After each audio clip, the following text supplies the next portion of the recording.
It's 10 o'clock. This is Sky News at 10. Our top story, claim and counterclaim over the fate of Bakhmut. President Zelensky denies Putin's assertion that Russia has now won the lengthy battle for the Ukrainian city. The war in Ukraine brings the G7 together, but President Biden says the supply of American-made fighter jets comes on one condition. They will not use it to go on and move into Russian geographic territory. Pressure builds on Suella Braverman in a row over speeding. Rishi Sunak will discuss claims that she may have breached the ministerial code with his ethics advisor. Artificial intelligence calls for greater regulation within the industry amid fears AI could become too unpredictable and dangerous. A Saudi astronaut on the verge of making history as the first Arab woman to travel to the International Space Station. Manchester City get their hands on the Premier League trophy after being crowned champions for the third year in a row. And we'll take a first look at tomorrow's front pages. That's in our press preview from 10:30.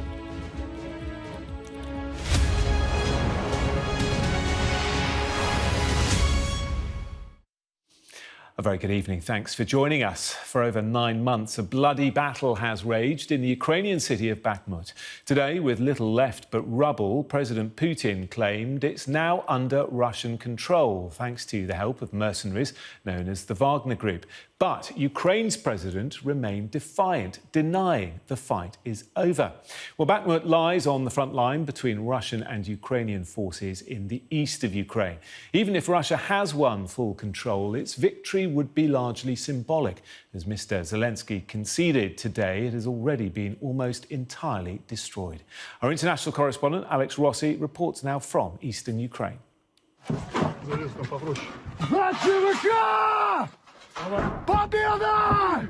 The picture could not be clearer. Wagner forces waving flags triumphantly atop of devastated buildings in Bakhmut. Leader of the mercenary group, Yevgeny Prigozhin, seen here congratulating his men outside the train station in the centre, claims Russian forces have now captured the entire city. 224 дня длилась операция по взятию Бахмута. There was an inevitability about this moment. We visited Ukrainian defensive positions near the city a few days ago, and the defenders' hold appeared to be slipping in the face of advancing Russian forces. A few kilometres from Bakhmut at the moment, there's quite a lot of incoming shells, which we're hearing crashing around this position at the moment, but this is what it's like. Night and day, the soldiers say, it's just constant. This battle has gone on for months. We last got inside Bakhmut at the end of January. Every building was damaged by the fighting. The city has seen the fiercest urban combat since World War II.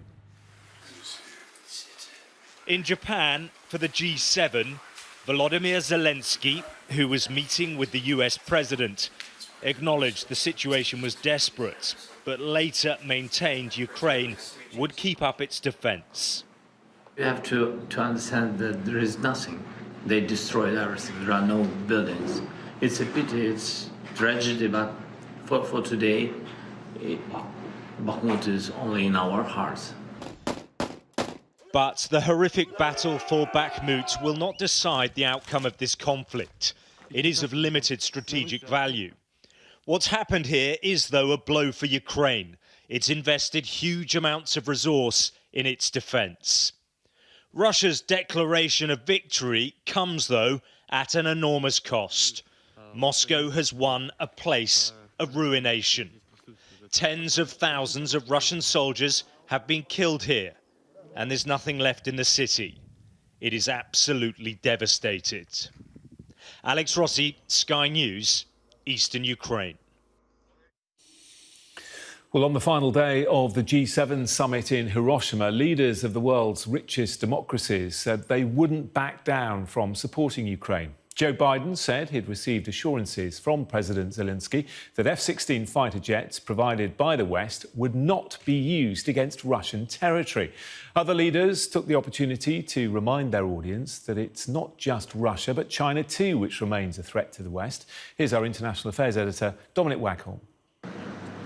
It's a place that symbolises like no other the horrors of war, but also the promise of renewal.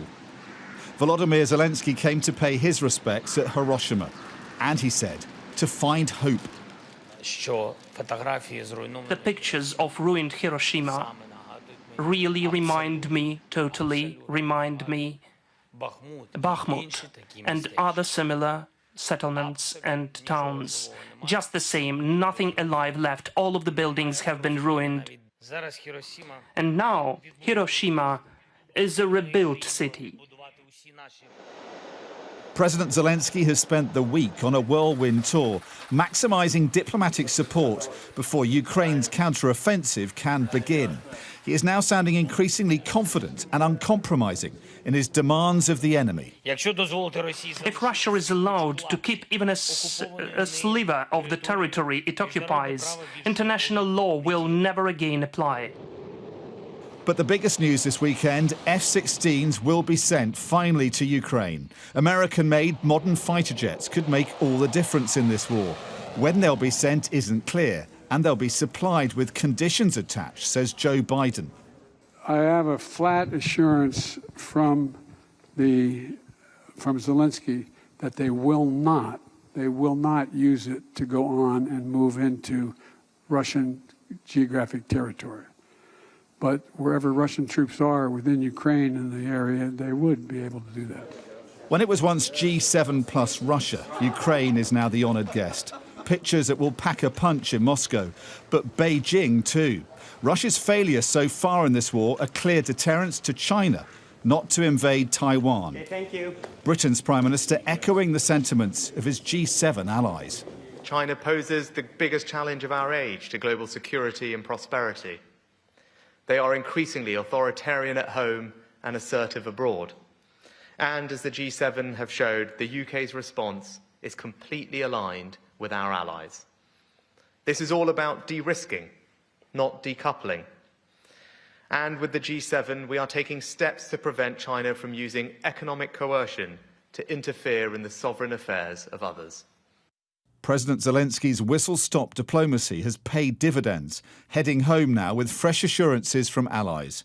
His military's counter-offensive must surely now be imminent. Dominic Waghorn, Sky News. Well, once Rishi Sunak arrives back, he'll consult his independent ethics advisor about claims the Home Secretary broke the ministerial code. Suella Braverman is reported to have asked civil servants and advisors to arrange a one-on-one speed awareness course in an attempt to avoid attending a group course or getting 3 points on her licence. Our political correspondent Rob Powell reports. The Home Secretary this afternoon. Events at the wheel now causing her grief. Suella Braverman was caught speeding last summer and, according to the Sunday Times, asked civil servants and an advisor to try and arrange a private speed awareness course instead of attending a regular group session. When this was refused, she instead took the points and paid a fine. The Prime Minister, unaware of the penalty until this weekend, seeming frustrated to be asked about it.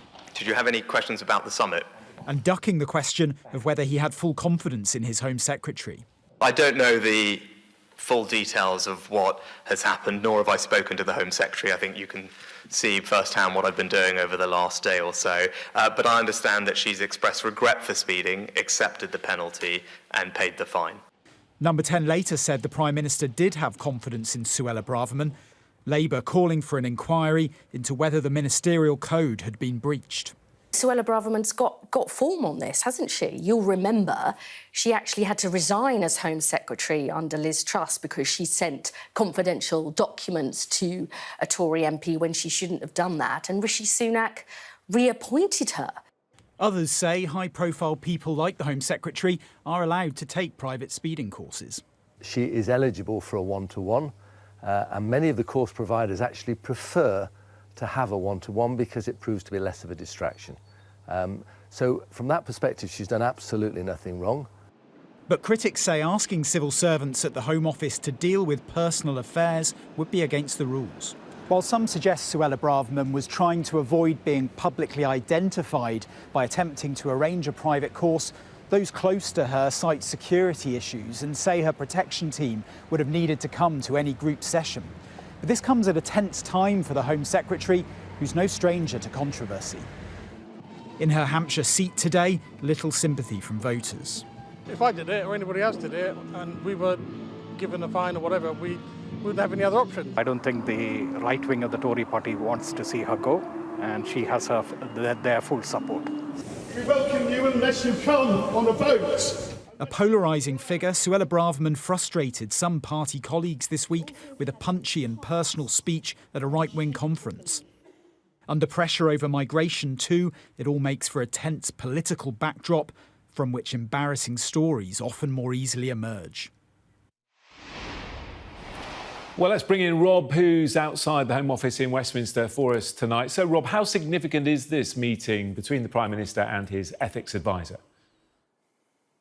Well, it's significant because that may well be the point where a decision's made about whether there's a formal investigation into whether Suella Braverman broke the ministerial code. That's what Labour has been calling for. Also tomorrow, though, Suella Braverman will be in the Commons facing questions from MPs as part of the regular session of Home Office questions. In terms of where she goes next, I don't think in isolation the speeding situation will spell the end of her career here at the Home Office, but I think the danger for the Home Secretary lies in the fact that it's another factor in the increasingly fraught and busy political landscape she is trying to navigate. Later this week we'll get new data about legal net migration. It's likely to show it hitting another record high. Now, Suella Braverman has been pushing forward some measures to try and curb that, and while some of those may well be announced in the coming days, some of the more stringent options have run into a degree of resistance in the Cabinet with people like the Chancellor and the Education Secretary. Then there's that speech she gave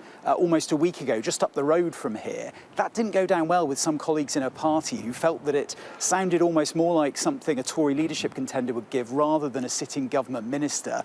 Then there's a row brewing tonight over whether one of her advisory team misled journalists over whether she had got a speeding penalty in the first place. So the Home Secretary is creating a lot of noise, and the risk is that that noise can spiral as one controversy feeds another, annoying more people and frustrating more people around her in the process. So she's not at a comfortable position. The Home Office is known as something of a graveyard for ministers, and it could yet claim another scalp. OK, Rob, outside the Home Office, thank you. To Greece now, the current Prime Minister's Conservative Party has claimed victory in the country's parliamentary election. Kyriakos Mitsotakis says the win gives him a decisive mandate, but the newly introduced electoral system of proportional representation means it's unlikely he'll secure enough seats to form a government without the need to seek coalition partners.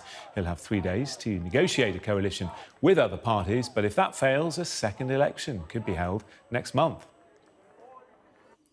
Italy's Prime Minister has visited areas in the north of the country where floods have killed 14 people and caused extensive damage. Giorgia Meloni returned early from the G7 summit to lead the emergency response to the flooding, which has forced 36,000 people from their homes. A red alert remains in place tonight for flooding, along with the danger of further landslides. At least 12 people have been killed and more than 100 injured after a stampede during a football match in El Salvador. The crash happened when fans pushed through one of the gates at the Cuscatlán Stadium, forcing officials to suspend the quarter-final match 16 minutes into the game to allow those hurt to be treated on the pitch. An astronaut from Saudi Arabia is on the verge of making history as the first Arab woman to travel to the International Space Station. Rayana Banawi will represent the Saudi Arabian government on a private mission led by space company Axiom Space. It's set to take off tonight. Liftoff scheduled at NASA's Kennedy Space Center there in Florida in around 20 minutes or so. Worked for the past 10 years as a researcher, so research has been my passion in life.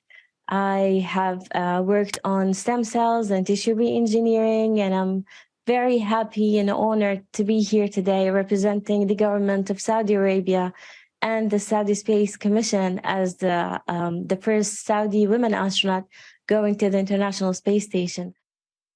Now we'll be showing that for you live, weather permitting, of course. Manchester City have lifted the Premier League trophy for the third consecutive season. Their status as champions was confirmed yesterday after closest challengers Arsenal lost to Nottingham Forest. But the players and their fans had to wait until the conclusion of today's game against Chelsea, which City won 1-0, to get their hands on the trophy. Our North of England correspondent Caterina Vitozzi was there. If this seems familiar, it's because it is. This is Manchester City's third consecutive Premier League title for an incredible fifth time in 6 years. No, it's special, and I'm just going to enjoy this day. This is a so special moment with this trophy and with all the players and the whole club. Without the club, it would not be possible, and teammates and everything, so it's amazing. The team arrived at today's Chelsea clash already champions. After Arsenal's loss on Saturday gave City an unassailable lead. I'd love to have won it today and win the league, but we're champions. Champions again 3 times. Well done, because they've done amazing already. Yeah. So we can go all the way. Throw the bits. Absolutely, yeah. So we can enjoy it today. Really can. And this was the name on many backs. Norwegian striker Erling Haaland, in his first year at City, broke the Premier League record for most goals in a season. My daughter and I said he would smash all the records if he came here, and he has, and he's, incredible, absolutely amazing. Love him. Hence the hat. City, the best team of the world. City. What a day this has been for fans. Their team Premier League champions for the third consecutive time, but the eyes on the prize here are focused firmly on Istanbul, where the team are heading for the Champions League final. With that and the FA Cup final too, there's real belief here that City can achieve the treble.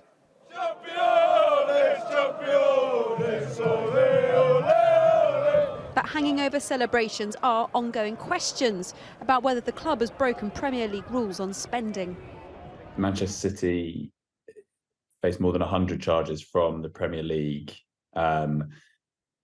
And this is breaching of financial rules in relation to inflating how much they've been receiving and trying to say they've spent less than what they have, because it's complicated, because they haven't won these titles just because of the money they've spent, but clearly it gives you a huge advantage. City denies any wrongdoing, and today was less about charges, more about trophies. And this, the latest addition to the team's growing collection. Caterina Vitozzi, Sky News, Manchester. The boss of a British artificial intelligence company has told Sky News he fears his industry could become too unpredictable and potentially dangerous unless more is done to control it. Ahmed Mustak says some labs fear without changes, AI technology could pose an existential threat to humanity. This report from our science and technology editor, Tom Clark. The more you look, the more AI there is out there. London-based Synthesia are a leader in using machine intelligence to turn text into video. We make video production easy for our clients. I sat down with Daniel, only it's not him speaking. Including 1/3 of the Fortune 100. But his avatar. So all that had to happen is me speaking into camera for 2-3 minutes, and then we were able to train our AI models. Let's get started. Their clients are businesses wanting to create and revise realistic video presentations in any language, but they're keen to stress they're not creating deep fakes. There's much more under the hood of these applications. Given that we only create someone's likeness with their explicit consent, you can't just generate video of anyone. We believe that explicit consent, content moderation, and really working with the wider community are the keys to an ethical platform. But the proliferation of other AIs trained on any data you want, in some cases the entire internet, threatens to pollute the online world with a tidal wave of misinformation, harmful content, or just rubbish. If you look at coding, 50% of all the code generated now is AI generated. Can we set standards around what we feed them? So we don't feed them junk food. We feed them better quality inputs, so they have better quality outputs. Mostak's company has just launched its latest text-to-image AI, Deep Floyd. If you can imagine it, it can make a picture of it, raising questions about copyright and truth. Can we get it to generate a bit of a fake news story, a UFO looming down over the Houses of Parliament in London? Okay, wow.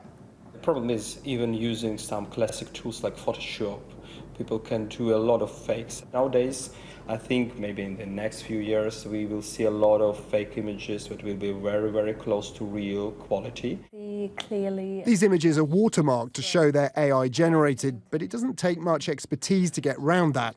And no one quite knows how to spot AI generated text. This happened with social media, maybe a decade ago, is that the technology moves so fast and the bad actors can exploit it quicker than protections can be put in place. We remain really concerned about just an average internet user's ability to find accurate information and know that that is the accurate information. Whether their products are self-contained business tools or publicly available content-generating machines, AI pioneers say regulation is needed. But while we wait to see what that looks like, the technology races ever onwards. Tom Clark, Sky News. Plans have been unveiled by the government to remove what it calls unnecessary red tape impacting British wine producers and importers. The Environment Secretary, Therese Coffey, claims Brexit has provided the opportunity to help British vineyards thrive. But as Laura Bundock explains, some producers and traders think the new rules could in fact lead to the British brand being tarnished. Jan Mikowski's been growing grapes for 10 years. His Oxfordshire vines are thriving, but he's worried changes to the rules will cause producers problems. I think it could turn out to be a double-edged sword, yes. My advice to any politician would be careful what you wish for. If you liberalise the market and throw away the rules without introducing other safeguards, then there are always going to be unscrupulous players who will knock out some cheap plonk at the bottom end, and that could tarnish our image. Much of the UK's wine industry is still regulated by EU rules. The government wants to lose these laws and says this could boost business by £180 million. At the moment, things like wine, they're governed by 400 pages of regulations. We think a lot of that can be stripped away and make sure that, frankly, this should produce potentially up to 50p off the cost of a bottle of wine. But producers like Jan say prices won't change for high-end English wines. There is a really important difference between English wines and British wines. English wines use grapes grown here and the wine has to be made here, whereas British wines can use grapes from anywhere around the world. They're the wines that are set to benefit from these changes. Changes which would come under the controversial retained EU law bill. Legislation to determine which EU laws are replaced or kept. But some say there are bigger issues to address than wine industry rules. It's not uncoincidental that the government, having walked back their plans on the retained EU law bill to scrap all of this EU law, is finding some areas where it feels it can present improvements, and certainly the changes around wine look pretty small compared to what was originally proposed to drop all EU laws. English wines now have a global reputation. Producers say Brexit's made life harder, creating labour shortages and complicating exports. But the industry is still growing, with or without EU rules. Laura Bundock, Sky News. OK, time for the sport now with Alison. This Sky News Sports Bulletin is brought to you by Vitality. Getting more people more active. Live life with Vitality.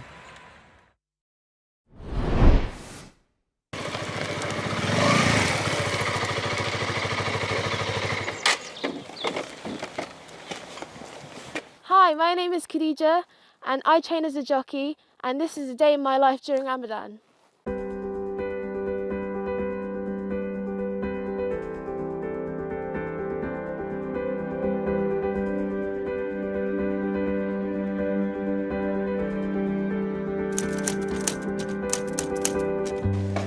Big boy.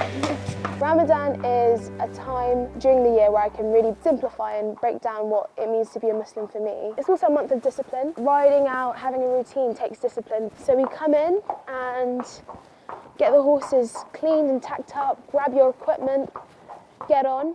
Can you explain what seri is? It's a meal just before Fajr, which is just before sunrise. Muhammad sallallahu alaihi wasallam, who encouraged us to eat a small meal so we can keep going through the day whilst we're fasting. It's a very blessed meal, so I try when I can and when I'm not too tired to eat. This morning I had porridge and a leftover sandwich.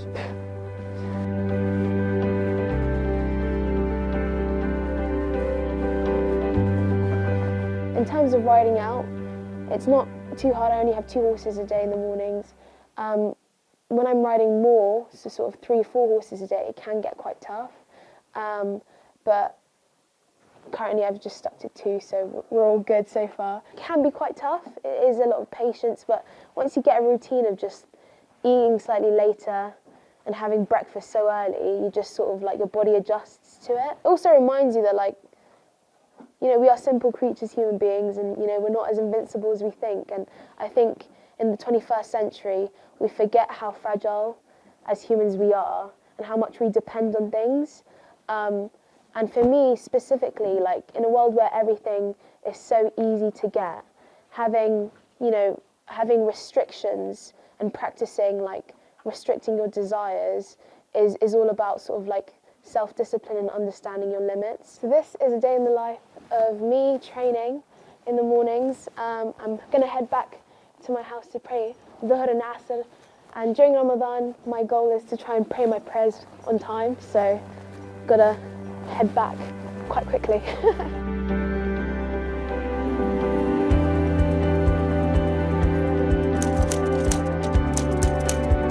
So after my training, I always try and grab a shower and prepare for my second prayer of the day, Dhuhr.